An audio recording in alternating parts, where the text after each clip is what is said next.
One of the questions that occupies forward-thinking game designers is how to make games more emotionally involving. The usual answers are to have richer characters and a better story, or else to have very beautiful graphics. People are already working on these things, but they require big budgets or the solutions of difficult research problems. These ideas for evoking emotions, story and visuals, come from comparing games to books and movies, but there are other forms of art that can be very emotional that don't have story or visuals. Music is one example. I decided it would be interesting to adopt the form of a song as a model for game design. The basic question motivating this game is, what would it be like to structure gameplay the way a song is structured? I don't mean a game that involves a player pressing controls in rhythm to music. That's been done pretty often. I mean gameplay that is like a song in that it has one or more instruments, and those instruments play in patterns that are meaningful to the listener.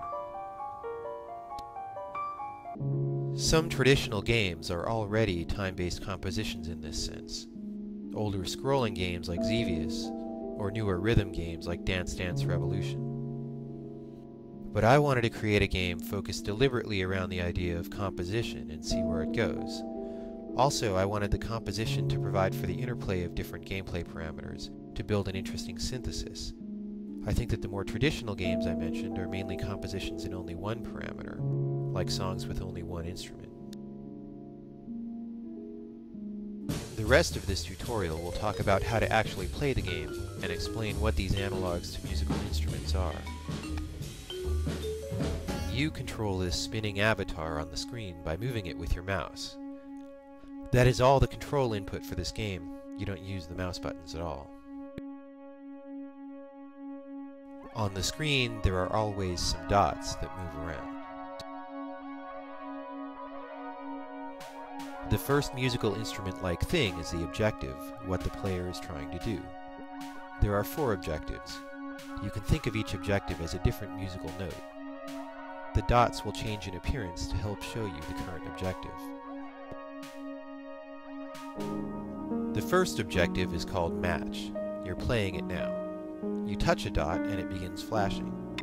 You then need to touch another dot whose color is the same as the one you selected. When you do this, both dots will pop, and you are rewarded with an increased score. If you touch a dot whose color does not match, your score will be reduced, and the second dot will become the new selection.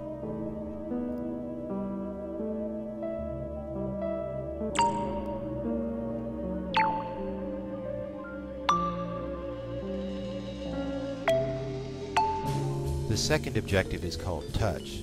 You're playing it now. The goal is to touch all the yellow dots in order, from dimmest to brightest. Each time you touch a dot that is brighter than the last one you touched, your score will increase. But if you skip some dots, you will be penalized. After you touch a dot, it turns blue, and you can't touch it again. After you touch the brightest dot, all the dots will reset, and you start over with the dimmest one.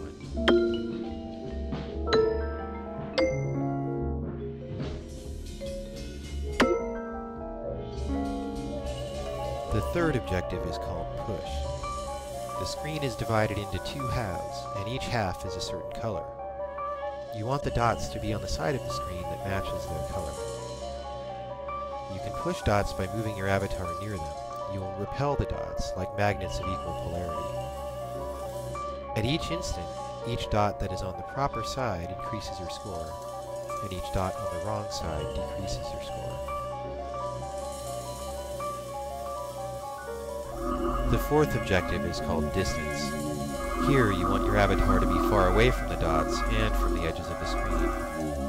A yellow circle shows you how far away the nearest dot or screen edge is. If the circle is large, your score goes up. If it's small, your score goes down.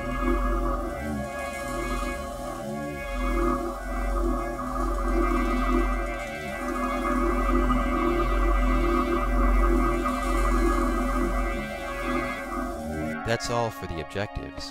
Now we'll go on to the other instruments. The size of the dots is another parameter that will be varied over the course of the game. Small dots are hard to hit, and of course large dots are hard not to hit.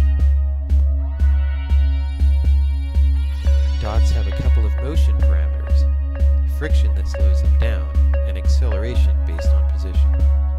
These vary to create different characters of dot motion, which serve as another musical instrument-like thing. There are parameters that control how large the rewards and punishments are at any given time. So for example, you can have a period when rewards are meager and punishments are unusually strict.